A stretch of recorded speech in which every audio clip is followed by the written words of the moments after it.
Assalamualaikum warahmatullahi wabarakatuh.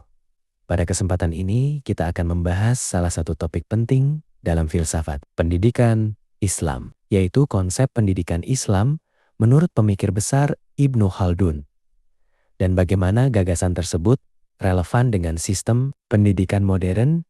Ibnu Khaldun dikenal sebagai sejarawan, sosiolog, dan pemikir Muslim yang hidup pada abad ke-14, dan salah satu karya besarnya yaitu Muqaddimah menjadi rujukan dalam studi sejarah dan sosial hingga hari ini. Sekilas tentang Ibnu Khaldun. Ibnu Khaldun lahir di Tunisia pada tahun 1332 M. Pada masa hidupnya, ia tidak hanya bergelut dalam dunia politik dan akademik, tetapi juga memberikan sumbangan pemikiran konseptual tentang masyarakat, sejarah, ekonomi, dan pendidikan dalam Muqaddimah. Ibnu Khaldun menekankan bahwa pendidikan adalah bagian dari proses pembentukan peradaban. Maju dan mundurnya suatu peradaban sangat ditentukan oleh kualitas pendidikan masyarakatnya. Konsep pendidikan dalam pemikiran Ibnu Khaldun. 1. Pendidikan sebagai proses holistik. Ibnu Khaldun memandang bahwa pendidikan tidak sekadar transfer ilmu pengetahuan, tetapi proses pembentukan karakter, akhlak, dan intelektual manusia. Pendidikan juga terkait dengan tujuan spiritual, yakni mendekatkan diri kepada Allah. Pandangan ini menunjukkan bahwa pendidikan memiliki dimensi jasmani, akal, dan ruhani secara bersamaan. 2. Integrasi ilmu nakliyah dan akliyah. Dalam pendidikan Islam, menurut Ibnu Khaldun, tidak ada pemisahan antara ilmu agama dan ilmu rasional. Ilmu nakliyah seperti ilmu syariah, Al-Quran, dan hadis membentuk sisi moral dan spiritual. Sementara ilmu akliyah seperti logika, matematika, kedokteran, dan filsafat berfungsi mengembangkan daya kritis dan kemampuan teknis manusia. Keduanya harus dipadukan secara harmonis dalam proses pendidikan. Sri, tahapan pembelajaran bertahap dan berbasis pengalaman. Ibnu Khaldun menegaskan bahwa pendidikan harus dilakukan secara berjenjang dan bertahap atau tadarut. Ilmu yang kompleks tidak dapat dicapai jika peserta didik tidak memiliki fondasi dasar yang kuat. Selain itu, pengalaman langsung dalam proses belajar lebih efektif daripada sekadar hafalan. Gagasan ini mendahului perspektif pembelajaran modern yang menekankan pengalaman experiential learning dan pemahaman. 4. Peran guru dan lingkungan. Dalam pandangan Ibnu Khaldun, guru bukan hanya pengajar tetapi teladan moral. Akhlak guru dapat mempengaruhi akhlak peserta didik. Selain itu, lingkungan sosial dan budaya, menurut Ibnu Khaldun, turut mempengaruhi perkembangan pendidikan. Pendidikan tidak berdiri sendiri, tetapi menjadi bagian dari kehidupan masyarakat. Relevansi pemikiran Ibnu Khaldun dengan pendidikan modern. Pemikiran Ibnu Khaldun ternyata sangat relevan dengan perkembangan sistem pendidikan saat ini. Pertama, pendidikan modern kini mengutamakan pendekatan holistik dan pendidikan karakter, bukan sekadar hasil akademik. Hal ini terlihat dalam kurikulum berbasis karakter, pembelajaran soft skills, hingga pendidikan moral. Ini sejalan dengan gagasan Ibnu Khaldun bahwa pendidikan harus membentuk akhlak dan kepribadian peserta didik.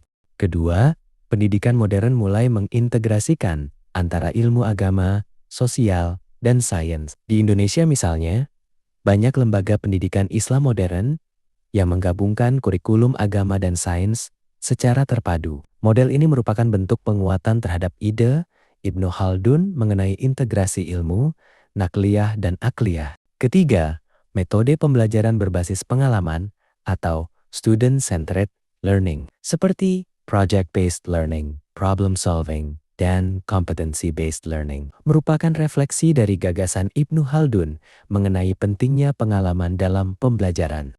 Keempat, konsep Ibnu Khaldun tentang pendidikan sebagai penopang peradaban sangat sesuai dengan pandangan modern, bahwa pendidikan adalah investasi sosial, ekonomi, dan kebudayaan suatu bangsa. Penutup. Dari penjelasan tersebut, dapat disimpulkan bahwa Ibnu Khaldun bukan hanya seorang sejarawan, tetapi juga pemikir pendidikan yang gagasannya jauh mendahului zamannya. Pemikirannya menunjukkan bahwa pendidikan memiliki fungsi spiritual, sosial, moral, dan peradaban. Dengan demikian, gagasan Ibnu Khaldun tetap relevan untuk dijadikan rujukan dalam merancang pendidikan Islam maupun pendidikan modern saat ini. Pesan-pesan penting dari pemikiran pendidikan Ibnu Khaldun. Pertama, Ibnu Khaldun mengingatkan bahwa pendidikan bukan sekadar aktivitas kognitif, tetapi proses pembentukan manusia seutuhnya. Ilmu pengetahuan, akhlak, spiritualitas, dan kemampuan sosial merupakan dimensi yang tidak dapat dipisahkan dalam membangun kecerdasan manusia. Kedua, pendidikan menurut Ibnu Khaldun menuntut keseimbangan antara ilmu agama dan ilmu dunia. Integrasi antara ilmu nakliyah dan ilmu akliyah mengajarkan bahwa pencarian pengetahuan tidak boleh terjebak dalam dikotomi sempit, sebab keduanya berperan dalam melatih akal dan membimbing hati. Ketiga, pendidikan sejati menekankan proses, bukan sekadar hasil. Belajar harus berjenjang, bertahap, dan berbasis pengalaman. Belajar tidak cukup dilakukan melalui hafalan. Ia memerlukan latihan, pengalaman nyata, dan keterlibatan aktif agar ilmu mengakar dan menjadi karakter. Keempat, pendidikan tidak dapat dipisahkan dari masyarakat. Ibnu Khaldun menunjukkan bahwa lingkungan sosial, budaya, bahkan politik mempengaruhi cara belajar manusia. Oleh karena itu, pendidikan harus senantiasa kontekstual dan selaras dengan kebutuhan umat serta perkembangan zaman. Kelima, guru memiliki kedudukan strategis sebagai pendidik sekaligus teladan. Seorang guru bukan hanya menyampaikan pelajaran, tetapi memancarkan akhlak dan kebijaksanaan. Dalam hal ini, etika dan integritas guru menjadi bagian dari pendidikan itu sendiri.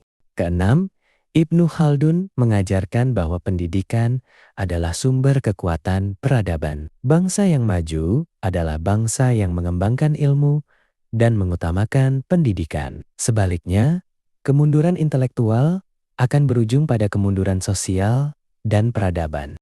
Ketujuh, dari pemikiran Ibnu Khaldun kita memahami bahwa pendidikan tidak hanya melahirkan individu bergelar, tetapi melahirkan manusia beradab. Gelar dapat dimiliki siapa saja, tetapi adab dan ilmu hanya dimiliki oleh mereka yang belajar dengan hati, akal, dan pengalaman.